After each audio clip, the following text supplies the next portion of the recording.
قال الله تعالى عز وجل في كتابه الكريم نعوذ بالله من الشيطان الرجيم بسم الله الرحمن الرحيم يا أيتها النفس المطمئنة irji'i ila rabbiki radiyatan mardiyah fadkhuli fi ibadi wadkhuli jannati al-ayah wa kama qala nabiyyuna Muhammad ibn Abdillah man salaka tariqan yaltamisu fihi ilman sahalallahu bihi tariqan ilal jannah. Al-hadis sadaqallahul azim.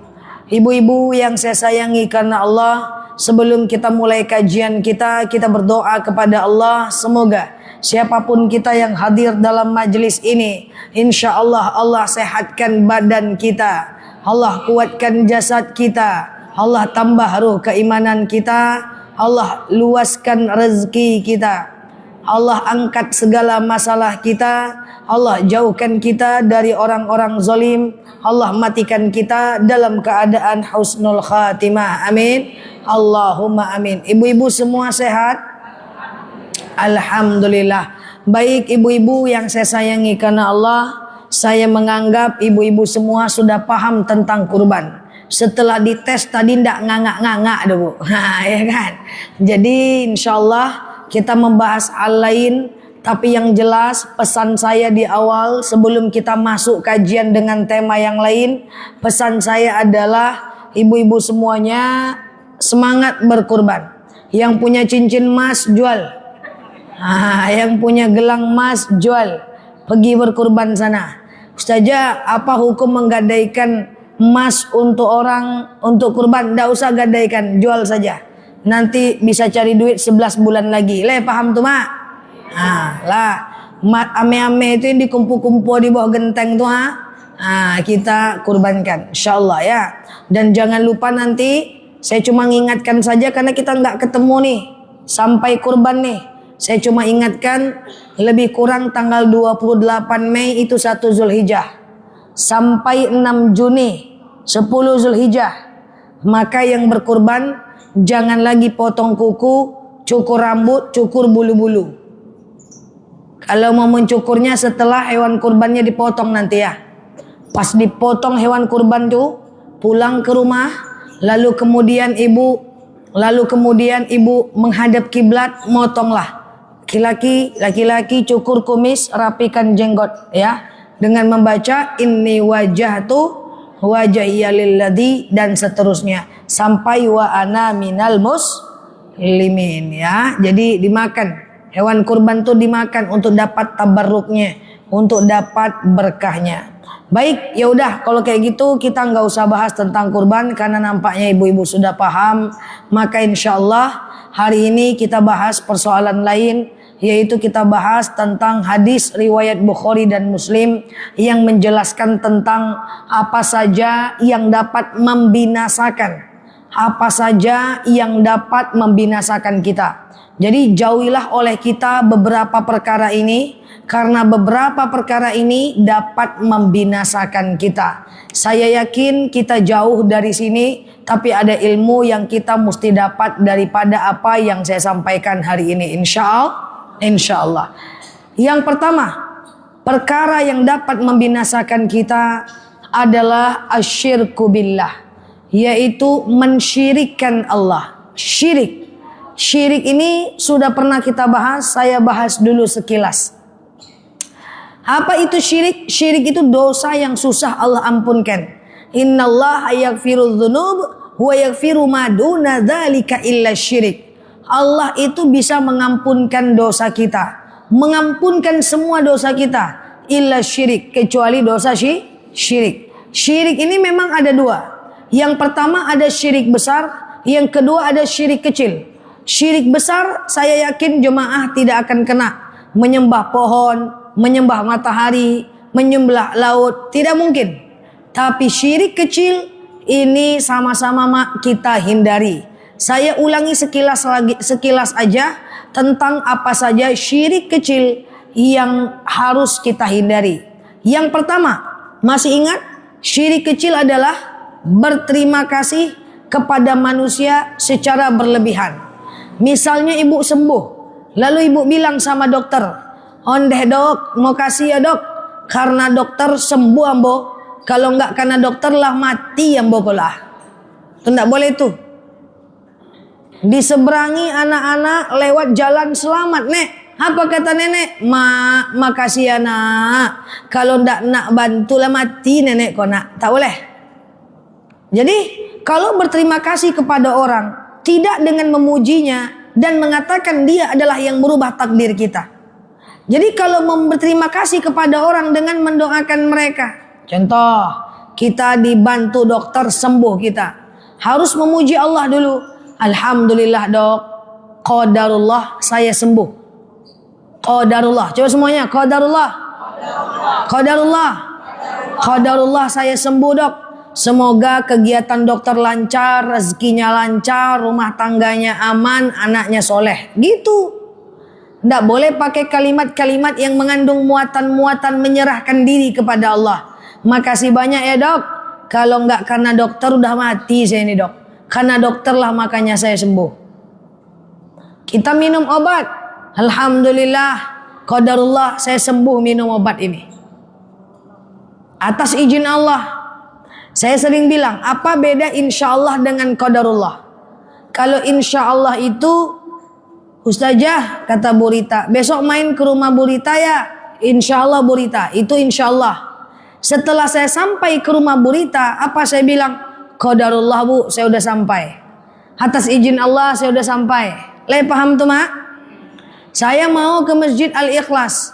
Tahu-tahu macet. Saya telepon. Halo Bu, maaf ya Bu, saya telat sampai sini Bu Weri. Qadarullah ini macet. Atas izin Allah macet. Semua itu terjadi atas kehendak Allah. Jadi tidak boleh kita. Alhamdulillah aku cocok dengan ibu tuh. Alhamdulillah aku cocok dengan ibu tuh. Qadarullah saya sembuh. Tidak boleh berlebihan. Masuk anak kita kerja. Lalu kemudian dia bantu kita. Nak, kalau tidak ada anak lah mati ya mak kau nak. Tidak boleh. Clear sampai sini? Jangan berterima kasih berlebihan. Kalau berterima kasih kepada manusia, caranya harus dengan mendoakan dia. Kalaupun ada pujian, pakai kata-kata qadarullah atau masya Allah. Paham? Yang kedua, jangan mencintai manusia melebihi cinta kepada Allah. Hati-hati, mencintai manusia lebih cinta daripada cinta kepada Allah, itu termasuk salah satu syirik yang harus kita tinggalkan. Ya, tidak boleh itu. Ya, Allah itu maha pencemburu. Jangan menduakan Allah. Kita suka mencintai manusia melebihi cinta kepada Allah. Kalau ada teman dekat kita, orang yang kita sayang, kemudian menjauhi kita, menangis kita, meratap kita, meraung-raung kita. Ibu hati pada lambu suko jo nyo jae jo ambo. Menangis kita. Tapi kalau nggak sholat subuh, nggak ada kita nangis, santai aja. Nggak ganti puasa, santai aja. Berarti kita meletakkan manusia di atas Allah Azza wa Jalla. Makanya saya sering bilang sama jemaah, kurangi porsi manusia di kepala kita. Jangan terlalu meletakkan manusia pada posisi yang tinggi. Karena yang penting bagi kita, bukan manusia yang mencintai kita, tapi Allah yang menyukai kita. Paham sampai sini? Yang pertama apa tadi? Berterima kasih kepada manusia berlebihan. Yang kedua, jangan mencintai manusia berlebihan. Iya, lebay-lebay itu jangan, hati-hati bang. Kaulah belahan jiwaku bang. Nah, itu tidak bisa. Ya mesti yang kita puji subhanallah, alhamdulillah, la ilaha illallah, wallahu akbar. Mesti yang kita puji banyak-banyakkan adalah Allah. Supaya manusia letaknya di bawah khalik, di bawah khalik. Itulah makhluk. Oke? Yang ketiga, saya ini cuma mengulang, kita udah pernah bahas. Cepat betul? Iya. Cepat kali. Sedang elok. Yang ketiga, jangan percaya sama mitos yang tidak bersumber dari syariat. Contoh, bergerak-gerak mata. Oh, ada yang gosipin aku nih. Contoh, kalau orang punya 2 pusar di kepalanya, tandonya mada tuh. Atau misalnya punya percaya kalau tai lalat di punggung itu berarti barek baban duit itu. Kalau punya tai lalat di bawah bibir cerewet. Kalau punya tai lalat di tangan suka minta-minta. Ada orang alisnya bersatu, tanda orang elok tuh. Itu tidak bisa. Termasuk ibu percaya kepada bintang Virgo, apa namanya? Aquarius, Neptune sebelah salah. Gemini, Scorpio, Libra. Nah, itu tidak bisa. Nah, saya sering bilang kepada jemaah, hati-hati. Jangan percaya kepada sesuatu yang tidak bersumber dari syariat. Akidah kita mesti dijaga. Akan binasa kita ketika kita kepercaya kepada hal-hal yang demikian. Clear sampai sini? Yang keempat, jangan berobat selain daripada air, tumbuhan dan teknologi. Saya ulang, jangan berobat selain daripada air, tumbuhan dan teknologi. Air, tumbuhan, teknologi boleh. Apa contoh teknologi? Ada obat teknologi, ronsen teknologi, MRI teknologi, endoskopi teknologi, ada kacamata ion, ada anak kerudung ion, ada gelang jam tangan ion, ada pokoknya kayak gitulah. Yang teknologi itu boleh.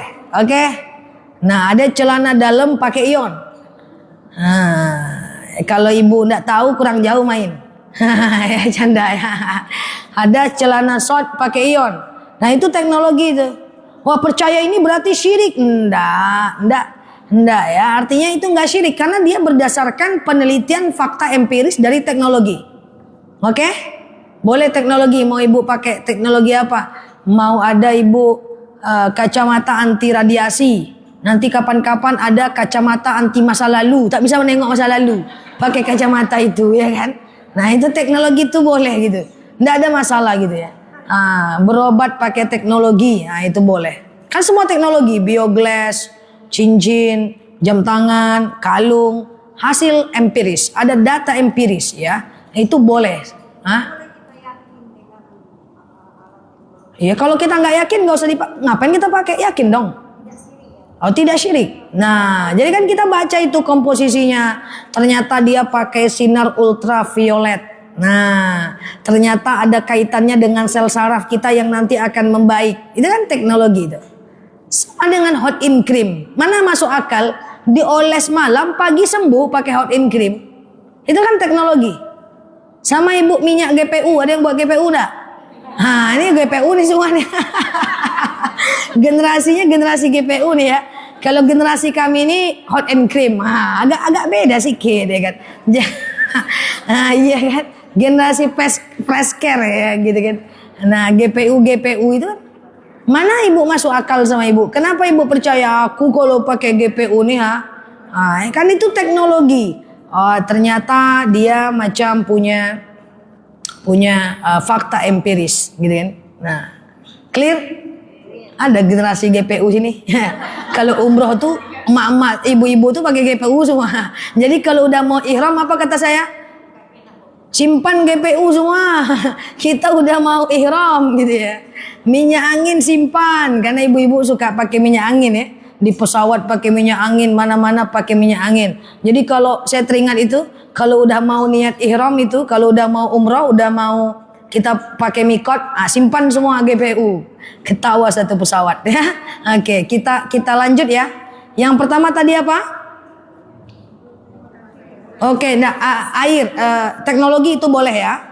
Kemudian yang kedua, boleh yang namanya dari tumbuh-tumbuhan, itu boleh. Dari tumbuh-tumbuhan. Contoh misalnya, saya sakit bu, sakit apa? Sakitnya kepala mah, udah 3 hari 3 malam tak makan. Kepala sakit kok nak makan, ada hubungannya bu, gitu kan? Jadi lalu kemudian dia bilang, ambil jahe, ambil sirih, blender. Ini pura-puranya aja, jangan ibu ikuti pula. Ya kan?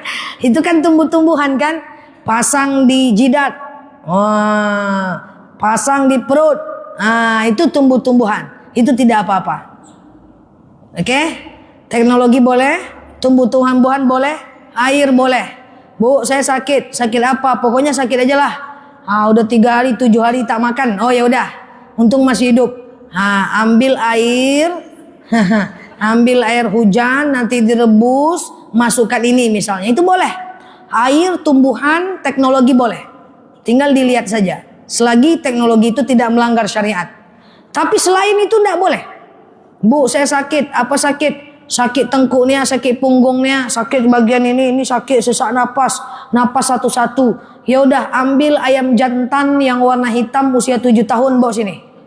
Cari yang agak ganteng. Itu tidak bisa. Atau bawa telur ayam sini. Itu tidak bisa. Itu syirik itu. Oke? Nah, itu binasa kita nanti dibuatnya. Jangan ya. Nah, kalau ada yang pernah melakukan sholat sunat taubat lah. Ya 60 hari berturut-turut. Ya, kalau putus haid sholat lagi. Nah, itu syirik, tidak bisa. Mencintai manusia berlebihan, kemudian berterima kasih kepada manusia berlebihan, kemudian termasuk percaya kepada mitos. Kalau di dunia online ada namanya cek kodam. Oh, tahu pula emak cek kodam, memang anggap pula ya. Cek kodam itu nggak ada itu. Tak boleh masuk itu. Kemudian yang keempat adalah percaya kepada air, percaya kepada pengobatan selain air, tumbuhan dan teknologi. Air, tumbuhan, teknologi boleh kita jadikan vitamin, multivitamin, itu nggak apa-apa karena dihasil teknologi. Tapi selain itu jangan. Ya, supaya macam kita terhindar dari kesyirikan. Oke? Clear sampai sini? Jadi amalan yang membinasakan yang pertama adalah asyirk. Asyirku billah. Yang kedua kita lanjut. Ada yang mau ditanyakan sampai sini?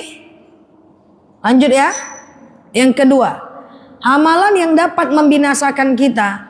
Yang kedua adalah dalam hadis riwayat Bukhari Muslim, as-sihr. Apa namanya? As-sihr. Apa? As-sihr. Bahasa kitanya sihir. Nah, sihir. Saya coba jelaskan tentang sihir ini sebentar. Ibu-ibu yang saya sayangi karena Allah, sebelum kita ke bab sihir, saya mau jelaskan kepada kita semuanya,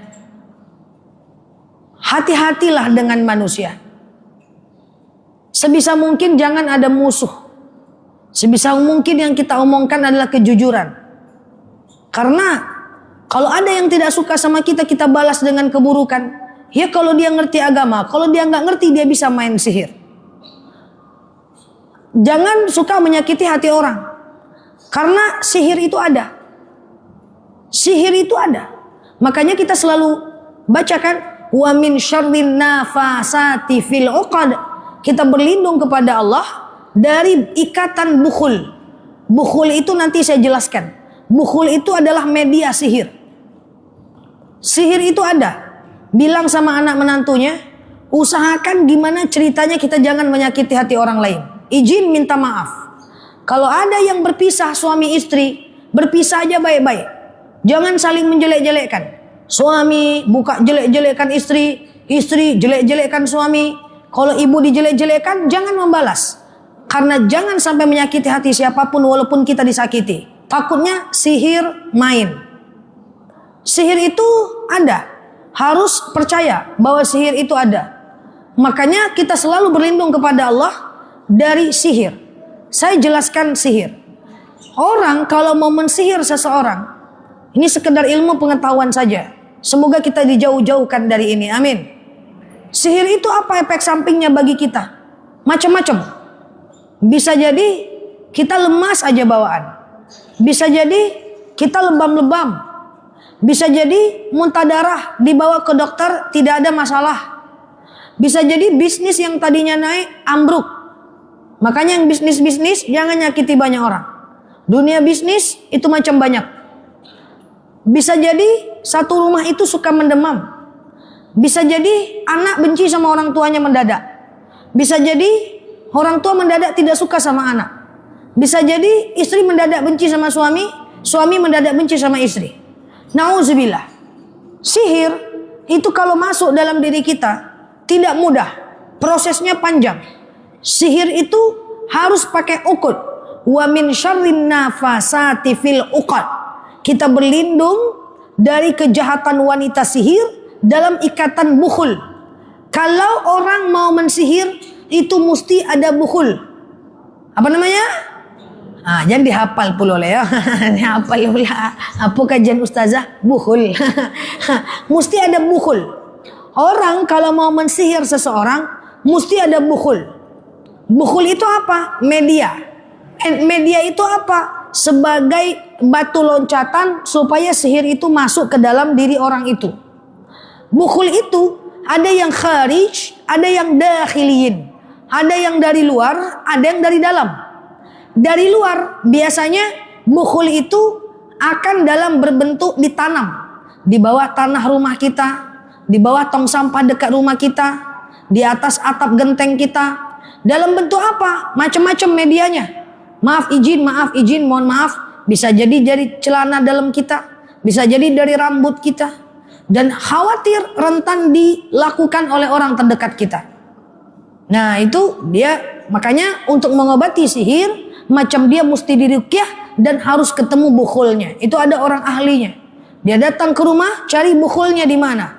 Kalau enggak, kayak gitu terus. Ngeri. Dan ada yang dari dakhil, dari dalam ada. Kadang-kadang dia baik sama kita, cuma dia tidak suka saja sama kita. Ujung-ujungnya dari dalam, dari makanan. Makanya izin minta maaf, banyak yang nanya belakangan, boleh nggak darah haid itu kami buang saja tapi tidak kami cuci? Darah bisa jadi media bukhul, kotoran bisa jadi media bukhul. Makanya nanti dia makan sama kita, dia masukkan sesuatu, kita kena. Saya tidak menakut-nakuti, tapi sihir itu ada. Bahkan di Arab Saudi ada namanya di pemerintahannya polisi khusus untuk menangani pelaku sihir. Jadi tangkap, dibunuh, dikisos di masjid Kisos Jeddah.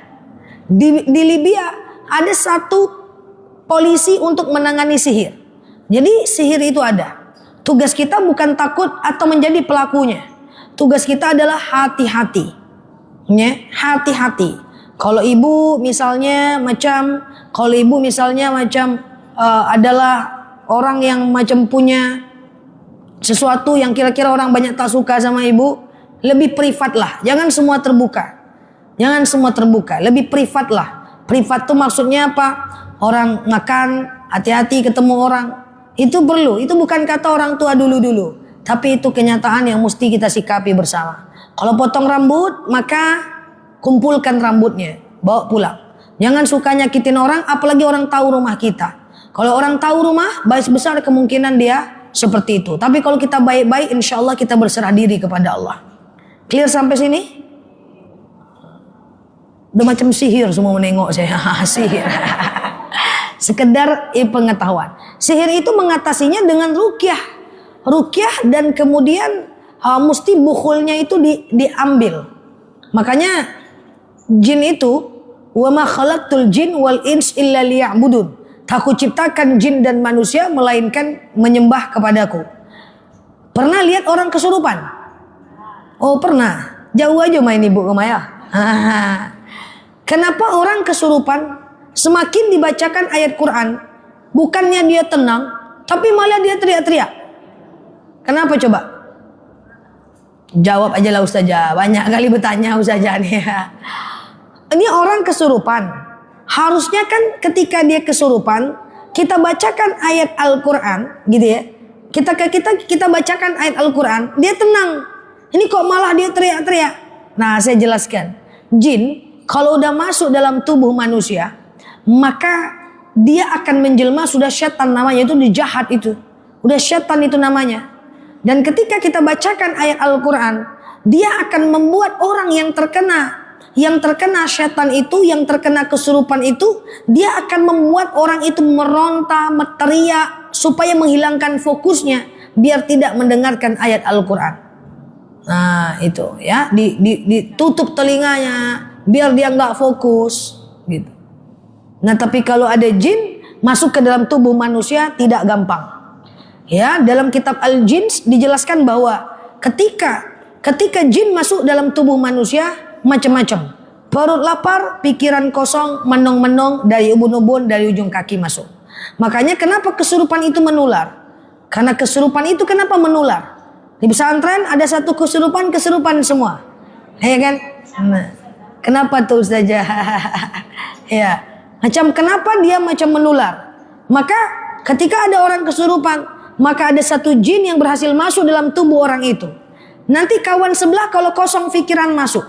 Makanya seandainya ada satu orang kesurupan, kita arahkan yang lain, makan cukup, jangan terlalu perut lapar, dan kemudian belajar. Jangan kosongkan pikiran. Belajar, karena kalau enggak dia masuk. Dia masuk sebenarnya enggak apa-apa. Kalau sekedar dia bukan sihir. Sihir yang agak susah. Cuma lelah saja. Karena jin itu selalu akan membuat kita capek. Jin yang masuk macam-macam. Kalau dia jin muslim, kita bacakan Quran, dilanjutkan ya bacaan kita. Dia ngerti bacaan Quran.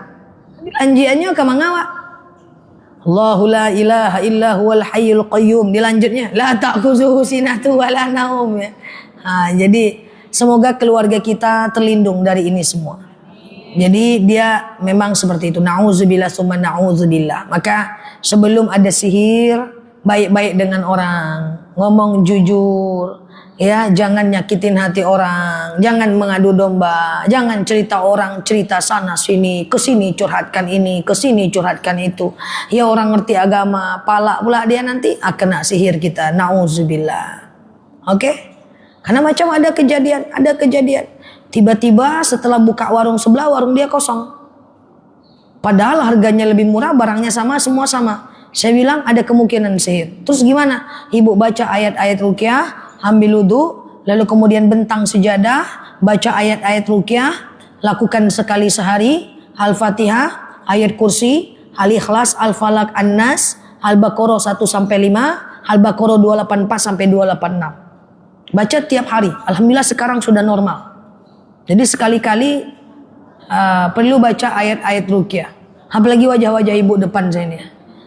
Baca ayat-ayat ruqyah. Ambil wudu, bentang senjadah, pakai mukena, baca ayat ruqyah. Apa aja ayat ruqyah? Al-Fatihah, ayat kursi, Al-Ikhlas, Al-Falaq, An-Nas, Al-Baqarah 1-5, Al-Baqarah 284 sampai 286. Kalau mau tambah Al-Waqiah, dah itu cukup.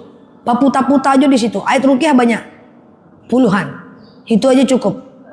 Bacalah tak maghrib menjelang isya supaya terhindar. Oke? Dan kemudian ibu baca, ada lagi? Yang amanar Rasul, ya, Al-Baqarah 284 sampai 286. Kemudian baca yang sering saya sampaikan, a'udzu bikalimatillahi tammati min syarri ma khalaqa. 1, 2, 3. A'udzu bikalimatillahi tammati min syarri ma khalaqa. Nangis tiap malam, bayinya suka nangis, suka mimpi buruk. Auzubillah. Makanya jangan, ya. Auzubillah. Jadi, ya pokoknya gitulah ya. Karena saya sudah banyak mendengar sih ya. Pisah suami istri. Aku kok pisah dengan suamiku. Tiba-tiba badanku legam-legam ya Nel. Tiba-tiba kok aku mimpi buruk ya. Tiba-tiba kok setiap Kamis maghrib aku susah napas ya. Tiba-tiba usahaku bangkrut ya. Nah, maka akhiri baik-baik saja. Kalau mau cerai, cerai saja. Jangan saling menyakiti. Oke? Dah, nomor berapa lagi? Yang pertama adalah syirik. Yang kedua, sihir. Yang ketiga, apa yang membinasakan kita? Yang ketiga adalah adalah ar-riba, yaitu riba. Apa? Riba. Nah, saya izin minta maaf, saya jelaskan tentang riba sebentar. Ibu-ibu yang sering KPR rumah, beli tanah kredit, beli rumah kredit, beli mobil kredit, beli motor kredit, beli laptop kredit, beli handphone kredit. Saya berbaik sangka yang melakukan riba ini bukan karena nakal, tapi karena mungkin sebelumnya belum tahu. Saya akan jelaskan sedikit kenapa beli mobil kredit, beli rumah kredit, beli cendol kredit, bukan cendol, beli apa namanya lagi tuh? Motor kredit, beli mobil kredit. Kenapa dia riba? Bukankah boleh hutang piutang dalam agama kita? Boleh, tapi jangan riba. Riba itu gimana contohnya? Pertama, ada bunganya. Contoh, saya beli mobil, gitu ya. Maka melalui atau saya beli rumah, saya berhutang kepada siapa? Kepada bank, kan gitu kan? Saya datang ke bank, bang. Apa? Bang, apa tuh? Kan lebih kurang begitu tuh. Saya pengen rumah itu bang. Oh boleh. Pinjam duit bang. Boleh, tapi gini aja lah caranya. Abang baik, kok jadi abang ya?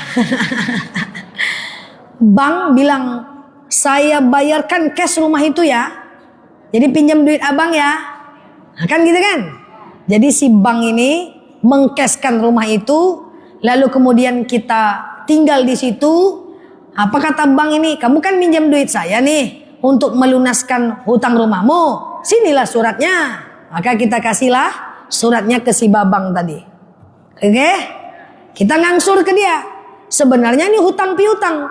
Hutang piutang boleh kok dalam Islam. Boleh kon berhutang asal diganti kan gitu. Tapi konsep hutang piutang itu tolong menolong. Si bank tadi menolong saya supaya saya mendapatkan rumah itu. Sampai sini paham? Tapi yang dilakukan bank ini apa? Yang dilakukan si babang ini agak lain. Satu, sini Nel. Apa bang? Nah, Nela kan tadi minjam uang bang. Oke. Pertama, kamu harus bayar bunga ya. Karena aku banyak karyawan nih. Pakai apa aku gaji karyawanku? Oke bang. Dah, setiap angsuran ada bunga. Jadi riba dia. Yang kedua, sini. Apa yang kedua? Kalau kamu telat bayar, kamu saya denda ya. Dah, udah dua nih. Dah. Yang ketiga, gimana bang kalau aku nggak sanggup bayar bang? Kerjaanku gini-gini aja bang. Aku pengacara, pengangguran banyak acara bang. Ginilah. Kalau kamu nggak sanggup bayar, bank kasih 3 bulan untuk penangguhan. Kalau nggak sanggup juga, maka rumahnya itu abang tarik ya. Ditarik rumahku bang. Iya. Yang udah aku bayar selama bertahun-tahun kita hanguskan. 3 itu menjadi instrumen kenapa dia riba. Yang harusnya tadi meringankan beban saya, malah si babang ini memberatkan beban saya. Setiap bayar ada bunganya. Saya telat denda, kena denda. Saya nggak sanggup bayar rumah saya ditarik dan saya tidak dapat kembali uang saya. Maka izin minta maaf bagi kita masih terjebak riba. Riba itu dosanya memang besar bu. Dalam hadis sahih dijelaskan paling ringan dosa riba itu maaf izin seperti menzinahi ibu kandung sendiri. Memang berat. Jadi kita berbaik sangka semua kita bisa keluar dari riba. Maka ibu-ibu yang masih punya utang riba, kalau ada aset yang lain, jual asetnya bu untuk melunaskan hutang riba tadi. Ibu punya rumah, punya mobil, mobilnya cash, rumahnya masih utang, jual mobil, bayar hutang riba itu. Atau yang kedua, kerja lebih banyak, keluarkan lebih sedikit, kumpul, bom, bayar hutang ribanya. Karena kalau dia dibom gak kena bunga kan. Kemudian yang ketiga, kalau tidak mampu juga, minimal jangan telat membayarnya. Karena kalau kita telat membayarnya, semakin banyak ribanya. Itu sebab dia bernilai gharar. Jadi ada kezoliman di dalamnya itu. Termasuk ke leasing, ada kezoliman. Tafadhol.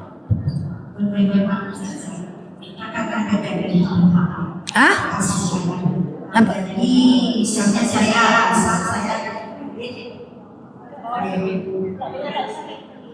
Kredit rumah, potong gaji saya, otomatis saya tidak akan kena denda karena otomatis dipotong. Apakah itu termasuk riba? Akan dibolehkan karena pembayarannya targetnya misal 2 tahun. Barulah saya bendahara memotong gaji saya. Baik, Ustazah, saya ini kalau kredit rumah gitu, lalu kemudian saya ini kan tidak bayar manual, jadi ibarat potong kantor. Kan saya nggak telat bayarnya, walaupun ibu nggak telat bayarnya, tapi akadnya itu akad riba. Dan yang ibu bayar itu udah ada bunganya, Bu. Oke? Clear sampai sini? Kalau udah bahas riba terduduk semua. Semoga Allah bantu kita keluar dari itu ya. Nah, biasakan menabung. Rumah ndak usah besar-besar, biasa-biasa saja. Kalau sanggup buat besar buat. Kalau ndak rumah kecil-kecil sajalah. Ya. Ngontrak nggak apa-apa, nggak masalah.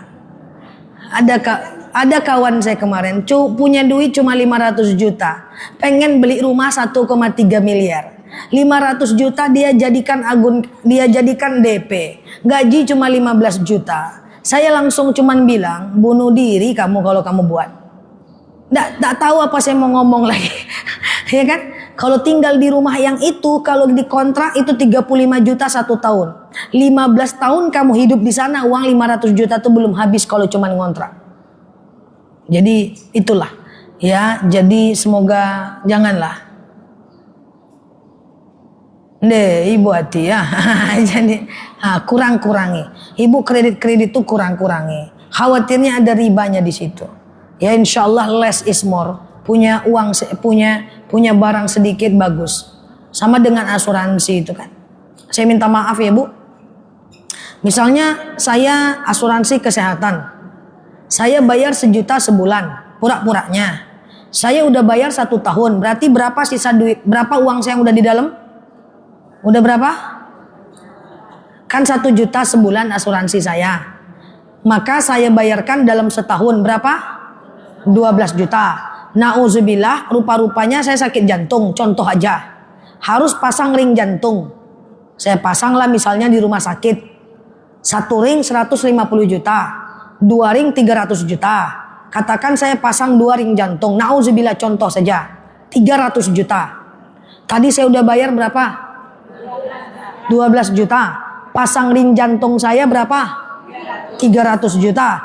Pertanyaannya, uang 288 juta itu uang siapa?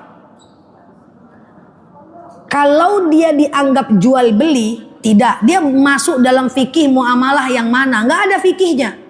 Kalau dia dibilang jual beli, nggak ada jual beli di situ.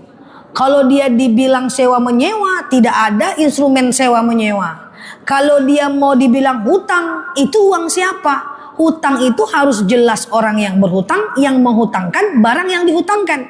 228 juta itu uang siapa? Nah kalau hutang harus dibayar sampai mati, sampai akhirat. Paham sampai sini?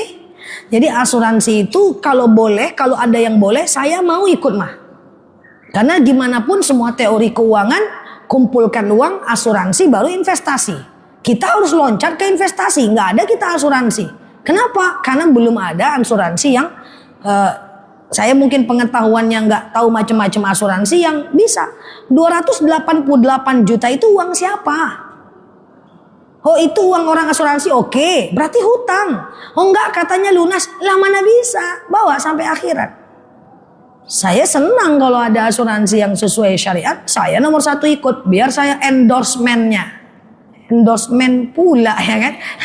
Endorse, kita pengen kan ada asuransi. Nah, cuman kan karena Allah larang kita agak sulit gitu kan. Nah gitu ya, clear ya. Tapi kalau BPJS itu berbeda.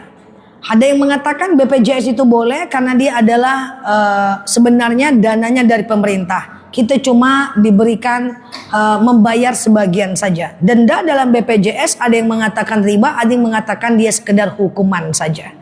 Kalau BPJS masih aman karena idealnya sakit kita memang ditanggung oleh pemerintah. Oke? Cukup ya?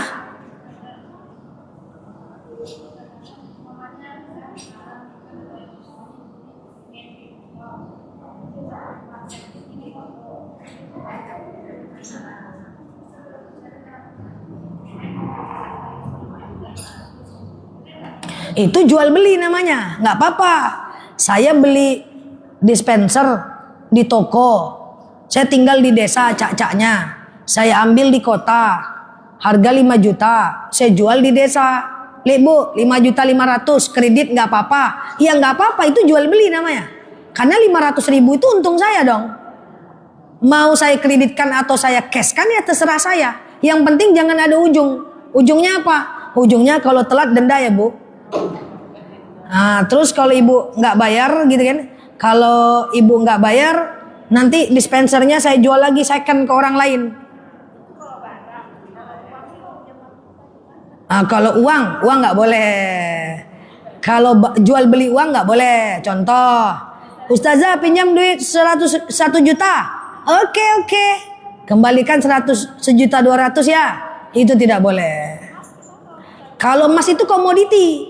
Emas itu dulu adalah uang sebagai alat tukar. Sekarang dia komoditi, beda. Sekarang emas bukan alat tukar. Emang bisa beli beras pakai emas? Nah, pinjam emas balikannya emas. Ya dong, memang kayak gitu. Saya pinjam emas 10 gram 10 tahun lalu dalam bentuk emas. Sekarang saya harus ganti 10 gram dalam bentuk emas. Nggak apa-apa, memang harus seperti itu. Dan emas itu dia komoditi bu. Dia bukan alat tukar. Kenapa boleh jual beli emas? Kalau jual beli mata uang nggak boleh. Jual beli mata uang haram. Kecuali jual beli untuk kepentingan. Kita pergi ke Amerika, beli dolar. Nanti sampai Indonesia masih ada sisa uangnya. Tidak berniat untuk menjual belikan mata uang. Itu nggak apa-apa. Pergi ke Eropa kita beli euro. Itu nggak apa-apa. Jual beli mata uang tidak boleh. Tapi kalau emas itu komoditi, makanya emas tuh boleh jual pas tinggi, pas murah kita pengen beli lagi atau pengen sekedar investasi, boleh, nggak masalah. Sudah paham? Wah ini cerita uang nampaknya nih. Dari sihir, ujung-ujungnya duit. Ya. Bagi hasil, bagus. Bagi hasil tuh investasi. Saya sebagai investor, ibu punya toko bakso. Saya bilang, bu, saya mau investasi ke toko bakso ibu ya. Oke, nanti kita bagi keuntungan 10% untuk saya, 90% untuk ibu. Resikonya apa? Resikonya kalau ibu rugi, saya rugi. Kalau ibu untung, saya untung. Nggak apa-apa, bagi hasil itu boleh. Jadilah investor. Investor itu adalah cara mencari rezeki yang paling baik jika sesuai syariat Islam. Karena kalau kita kerja terus, kita mencari uang. Kalau kita investasi, uang yang bekerja buat kita. Iya dong? Mantap. Jadi investor itu paling tinggi dalam dunia keuangan. Jadi ibu investasi apa? Misalnya teman ibu punya laundry. Iya kan? Saya investasi ya 100 juta. Oke, tapi nggak boleh kayak gini. Saya investasi ya 100 juta.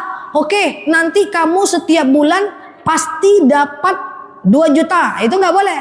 Itu namanya fixed return, riba. Yang boleh itu adalah saya ikut 100 juta ya. Oke, kamu dapatnya 2% atau 10% ya setiap bulannya. Jadi kalau dia untung 1 juta, kita dapat 200.000. Dia untung 100 juta, kita dapat 2 juta. Paham sampai sini? Kayak gitu. Jadi hanya boleh persentase daripada hasil investasi kita. Itulah namanya investor. Investor ini paling tinggi dalam dunia kita mau cari rezeki.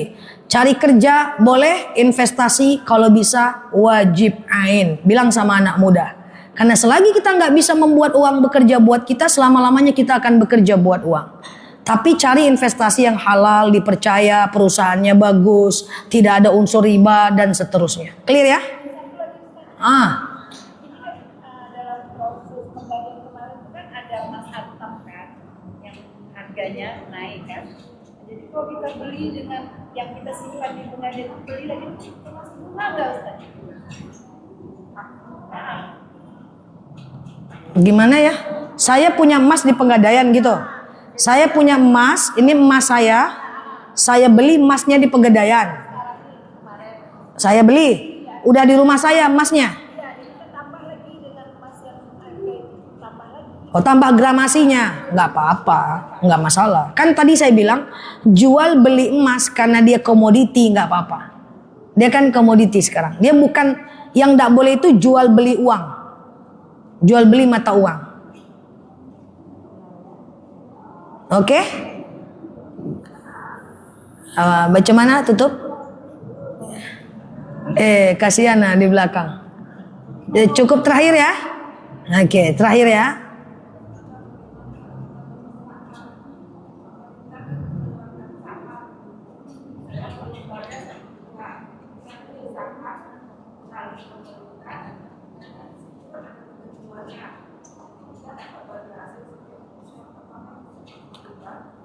Saham itu tadi investasi. Saham, ini agak tinggi kok ke saham lari nak apa ya? Kan riba tadi ya. Agak kan tadi ke riba ya. Rauda bebas lah ya kan. Nah, jadi gini, saham itu berarti ini pura-puranya saya sebagai investor itu membeli saham. Apakah dia saham perusahaan, apakah dia corporate atau saham pemerintah, itu saya sebagai investor namanya. Saya beli saham, kalau bahasa anak mudanya main saham, kurang tepat, atau tanam saham, atau investasikan ke saham. Misalnya nih, kita beli saham apa? Ada syarat dalam saham biar dia boleh. Yang pertama, ibu harus paham apa yang ibu beli. Kalau bahasa saham, emitennya harus hafal dan harus ngerti emiten apa yang kita beli, supaya kita tidak beli barang goib. Paham sampai sini? Yang kedua, emiten atau sahamnya tadi tidak boleh terlibat riba. Izin, jangan beli saham bank, jangan beli saham yang ada riba. Kemudian yang ketiga, kita kan dapat persentase. Kenapa saham itu boleh? Kalau dia untung, kita untung, betul? Kalau dia rugi, kita rugi, betul? Kalau perusahaannya bangkrut, kita bangkrut, betul? Maka dia boleh. Dengan syarat ibu bacalah laporan keuangannya, kemudian ibu belajar. Nanti ada capital loss. Apa itu capital loss? Capital loss itu adalah kalau kita mengalami kerugian, ya kita terima. Kalau ada capital gain itu bahasa saham kalau ada keuntungan. Keuntungannya ibu zakatkan. Nanti kalau ada pembagian hasil, dividen namanya, ibu keuntungannya ibu zakatkan. Boleh nggak masalah kayak gitu. Yang penting ibu tahu uang ibu kemana. Contoh misalnya ada namanya SBSN, SR gitu kan. Nah, SBR pasti itu yang ibu maksud ya. Nah, itu ibu kan tahu, baca. Oh, ternyata ini dibuat pesantren oleh pemerintah. Ternyata ini dibuat ini, boleh. Yang penting jangan sampai nggak tahu. Ada teman saya beli saham, Nel, iya saham emas turun. Saham emas apa ya saham emas kata saya. Antam, wah kamu ini beli saham nggak bener ini. Saham emas itu katanya antam, padahal itu adalah saham batu bara. Berarti nggak ngerti, jadi nggak boleh. Paham ya? Mesti ngerti. Lah ngerti ibu-ibu nih saham mainannya. Oke, gitu ya. Kelas tinggi ya. Tapi secara hukum boleh. Deposito yang tidak boleh. Deposito fixed return. Mau apapun yang terjadi kita untungnya segitu. Sama dengan saya tadi 100 juta tanam di perusahaan bakso ibu, pasti kamu dapat 1 juta. Pasti, itu nggak bisa. Paham nih? Jadi pindahkanlah depositonya ke SBSN atau ke emas seperti itu. Deposito pasti kan? Pasti nggak? Pasti. Clear ya? Dah ketahuan nih Rodo banyak duit nih Bu Mary. Saham mainan. Kalau ke saham itu masih bisa ya. Clear ya? Dan demikian dari saya. Semoga bermanfaat. Nggak apa-apa lah sesekali kita bahas ini ya. Sesuai dengan pertanyaan ibu-ibu semua. Wallahu a'lam bishawab. Ala hazihin niyah. Al-Fatihah.